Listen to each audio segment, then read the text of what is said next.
Good morning दोस्तों, Q&A session के 20 episode में आपका स्वागत है। मैं हूं आपका दोस्त DK वर्मा। सो फ्रेंड्स, इस वीडियो में हम बात करेंगे कि क्या हम टैली सीखकर अकाउंटेंट बन सकते हैं या नहीं। दोस्तों, सिर्फ और सिर्फ टैली सीखकर हम अकाउंटेंट नहीं बन सकते हैं। तो कैसे बन सकते हैं? तो इस वीडियो को आपको कंप्लीट देखना होगा। दोस्तों, अगर आपको भी हमसे कुछ पूछना है तो इस वीडियो के कमेंट बॉक्स में आप कमेंट कर सकते हो। अगर मैं सिर्फ आपको ये बता दूं कि आप टैली कर लो, आप अकाउंटेंट बन जाओगे, ऐसा नहीं है। अगर कोई आपको ये बोलता है कि सिर्फ टैली सीख लो, क्योंकि टैली एक अकाउंटिंग सॉफ्टवेयर है, तो अगर हम सिर्फ टैली सीख लेंगे तो अकाउंटेंट बन सकते हैं, लेकिन ऐसा नहीं है। मैं समझाता हूं क्यों नहीं है और हम क्यों टैली सीखकर भी अकाउंटेंट बन सकते हैं। तो थोड़ा सा समझिएगा। देखिए, सबसे पहले आपको यह समझना होगा अकाउंटेंट आखिर होता क्या है, किसे कहा जाता है। तो अकाउंटेंट का काम सिर्फ यही होता है कि वो जो है अकाउंटिंग से रिलेटेड चीज़ों को मैनेज करे, ठीक है। तो अगर हम आपको ये बोले कि सिर्फ आप टैली सीख लो तो अकाउंटेंट बन सकते हो, तो ऐसा नहीं है। क्योंकि दोस्तों, जो अकाउंटेंट होता है वो अकाउंटिंग से रिलेटेड सभी चीज़ों को मैनेज करता है। अब अगर सिर्फ आप टैली सीखोगे तो आप अकाउंटिंग से रिलेटेड सभी चीज़ों को नहीं कर सकते हो। क्यों नहीं कर सकते हो? क्योंकि टैली के ज़रिए आप जो है सब कुछ एंट्री कर लोगे, जीएसटी भी कर लोगे, लेकिन और भी कई चीज़ें होती हैं। क्योंकि सिंपल सा आप समझ लीजिए फंडा कि अगर आपने 10th के बाद टैली सीख लिया, क्योंकि टैली एक सॉफ्टवेयर है, हम बिना पढ़े भी सीख सकते हैं। मतलब पढ़े का मतलब कि अगर हम 10th नहीं भी किए हैं तो हम टैली सीख सकते हैं, क्योंकि टैली एक सॉफ्टवेयर है। हाँ, इंडिया में टैली और बिजी ये दो पॉपुलर सॉफ्टवेयर हैं अकाउंटिंग के लिए, ठीक है। अकाउंटिंग के लिए इंडिया में टैली और बिजी सॉफ्टवेयर बहुत ज़्यादा पॉपुलर है। तो अगर मान के चलो कि मैं 10th फेल हूँ तो मैं टैली सीख सकता हूँ, क्योंकि टैली एक सॉफ्टवेयर है। हम डाउनलोड करेंगे, ट्यूटोरियल देखेंगे, यूट्यूब के ऊपर सीख लेंगे, लेकिन ऐसा नहीं होता है, ठीक है। तो चलिए मैं आपको विस्तार से समझाता हूँ कैसे होता है। देखिए, 12th के बाद या तो आप बीकॉम करिए, जैसे कि 12th में आपने चाहे साइंस से 12th करा हो या कॉमर्स से करा हो या फिर आर्ट्स से करा हो, इस चीज़ को आपको ध्यान देना है, ठीक है। तो 12th के बाद आपको बीकॉम करना है, ठीक है।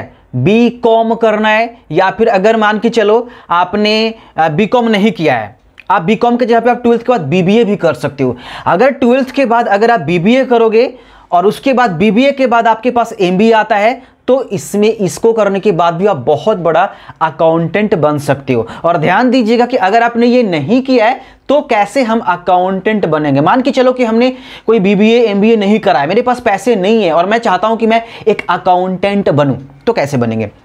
तो दोस्तों, ये समझ लीजिए, ये तो कोई भी कर सकता है कि 12th के बाद हम बीकॉम करेंगे। बीकॉम के बाद जब बीकॉम करोगे तो जाहिर सी बात है कि आपको एमकॉम करना पड़ेगा, और आपको करना भी चाहिए। तो अगर आप बीकॉम करोगे, एमकॉम करोगे, तो आपको जो है ना अकाउंटिंग का पूरा नॉलेज आ जाएगा। अकाउंटिंग का आपको पूरा नॉलेज आ जाएगा। अब जब हम यहाँ पे, या तो आप चाहो तो आईकॉम भी कर सकते हो, आईकॉम, बीकॉम, एमकॉम, तो और बढ़िया है, ठीक है। आईकॉम करेंगे, बीकॉम करेंगे, उसके बाद एमकॉम करेंगे। तो इसको करने के बाद आपको अलग से कोई अकाउंटिंग सॉफ्टवेयर का नॉलेज लेना पड़ेगा। जैसे मैं चाहता हूं कि मैं बहुत बड़ा अकाउंटेंट बनूं, तो आप बहुत बड़ा अकाउंटेंट बनना चाहते हो तो इसके लिए करना क्या है? सिंपली कि आपने जो है आईकॉम करा, बीकॉम करा या कुछ भी, इसके बाद आप बीकॉम भी करोगे तो बन सकते हो, बीकॉम और एमकॉम। तो अगर हमने बीकॉम करा तो इसके साथ में आपको एक अकाउंटिंग सॉफ्टवेयर का नॉलेज लेना पड़ेगा, ठीक है। जैसे टैली का सीख लो, टैली का नॉलेज ले लो, या फिर बिजी सॉफ्टवेयर का नॉलेज ले लो। ये नॉलेज लेना पड़ेगा और इसका सर्टिफिकेट भी आपको रखना पड़ेगा अगर आप अकाउंटेंट बनना चाहते हैं तो, ठीक है। अब हम ये बात करते हैं कि क्यों हम टैली सीखकर अकाउंटेंट नहीं बन सकते हैं। क्योंकि दोस्तों देखिए, एक जो अकाउंटेंट होता है उसको एक चीज़ नहीं बल्कि कई चीज़ें मैनेज करनी पड़ती है। जैसे क्योंकि मैंने शुरुआत में आपको बोला था कि एक अकाउंटेंट वो कर्मचारी होता है जो किसी भी कंपनी का, बिजनेस का लेन देन, वित्तीय लेखा जोखा ये सब मैनेज करता है। अब हमारा कंपनी है, हमने जो है इतना सामान खरीदा तो उसकी एंट्री कौन करेगा, जीएसटी बिलिंग कैसे करेंगे। अब मान के चलो कि हमारी कंपनी करोड़ों में खेल रही है तो उसकी टैक्स कौन देगा, आईटीआर कौन करेगा। अब बताइए, तो ये सभी चीज़ें कौन करता है, अकाउंटेंट करता है। इसलिए सिर्फ टैली सीखकर हम ये काम नहीं कर सकते हैं। टैली सीखकर आप अच्छा अकाउंटेंट बन सकते हो, लेकिन हाँ, आप इसके अलावा जो है आईटीआर के बारे में जानो, कैसे हम इनकम टैक्स फील करते हैं, मतलब ये जानना है आपको। जीएसटी क्या होता है उसके बारे में पूरी डिटेल्स में जानना पड़ेगा। जीएसटी कैसे रिटर्न करें, जीएसटी रिटर्न, आईटीआर रिटर्न, और भी कई चीज़ें आपको जो है जानना पड़ेगा, जो सिर्फ टैली सीख करके आप नहीं जान पाओगे। बिकॉज टैली एक सॉफ्टवेयर है। आप किसी गवर्नमेंट के वेबसाइट पे जाकर आप टैली थोड़ी सीख पाओगे, लेकिन जो आईटीआर है, जो जीएसटी वाली चीज़ें होती है, जब आईटीआर फाइल करोगे, मतलब आईटीआर का मतलब होता है इनकम टैक्स रिटर्न। जब आपकी इनकम जो स्लैब होता है, जैसे कि अगर मान के चलो कि आप 5 लाख से ज़्यादा कमाओगे तो इतना % सरकार को टैक्स देना पड़ेगा। अगर 10 लाख से ज़्यादा कमाओगे, 20 लाख से ज़्यादा कमाओगे, 1 करोड़ से ज़्यादा कमाओगे, तो उसके हिसाब से आप जिस भी स्लैब में आओगे उसके हिसाब से सरकार जो है पैसे आप लेंगे आपसे, ठीक है, वो टैक्स के रूप में जाता है, ठीक है। तो वो चीज़ें जो है आपको अलग से सीखना पड़ेगा। हाँ, या तो आप अगर आपने आईकॉम, बीकॉम, एमकॉम करा है तो वो तो नॉलेज आ ही जाएगा, ठीक है।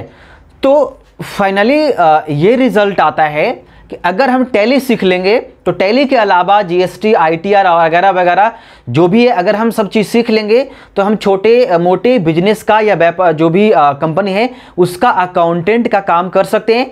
लेकिन अगर हमें किसी बड़े कंपनी में जाना होगा, किसी बड़े बिजनेसमैन जो होते हैं ना, वो नॉर्मल अकाउंटेंट को सिलेक्ट नहीं करते हैं, तो वहाँ पे आपको दिक्कत हो जाएगा। तो अगर बड़े बड़े कंपनियों में अगर आप जाना चाहते हो तो इसके लिए आपके पास डिग्री होना चाहिए। मतलब नॉर्मली जो है बीकॉम, एमकॉम अगर आपने कर लिया है तो उसके बाद टैली का नॉलेज ले लो। अगर बीकॉम, एमकॉम नहीं भी किया है, अगर आपने मान लो कि भाई हमने बीएससी, एमएससी करा है, तो फिर टैली सीख सकते हो और उसके बाद किसी छोटे मोटे कंपनी में आप जा सकते हो। क्योंकि भाई सीए का डिग्री लेना ज़रूरी होता है अगर आप अकाउंटेंट बन सकते तो, क्योंकि सभी लोग थोड़ी अकाउंटेंट बन जाएंगे हैं। अगर हमने साइंस से पढ़ा है तो हम अकाउंटेंट कैसे बनेंगे। हाँ, आप करो, फिर बाद में उसकी कोर्स करो। अगर हम साइंस से कुछ पढ़ाते हैं, हमने सीखा भाई एटॉमिक नंबर सीखा, हमने अल्कोहल सीखा, हमने ये सीखा, तो हमने उसमें अकाउंट क्या सीखा, अकाउंटिंग के बारे में हमने क्या सीखा, तो ये चीज़ें होती है। तो सिर्फ देखो, निष्कर्ष यही निकलता है कि आप अगर शॉर्ट टर्म में अगर आप अकाउंटेंट बनना चाहते हैं तो टैली सीखो, इसके अलावा आईटीआर वगैरह वगैरह सीखो, जीएसटी का पूरी जानकारी रखो। सब कुछ करने के बाद आप अकाउंटेंट बन सकते हो। बहुत सारे कंपनियां हैं जो इसके बिहाफ पे आपको जॉब दे सकते हैं, लेकिन बड़े बड़े कंपनियां विदाउट सीए का नॉलेज या सीए का डिग्री के बिना आपको जो है सिलेक्ट नहीं करेंगे। क्योंकि सीए का जो काम होता है ना, वो तो नॉलेज आपको लेना पड़ेगा, या फिर सीए कर क्या सकता है, तो ये चीज़ें आप समझ लीजिए, ठीक है। और अगर फिर भी इसके अलावा कोई और प्रॉब्लम है तो इस वीडियो के कमेंट बॉक्स में आप कमेंट कर सकते हो, ठीक है। मैं उस पर एक डेडिकेटेड वीडियो बना दूंगा। Thank you.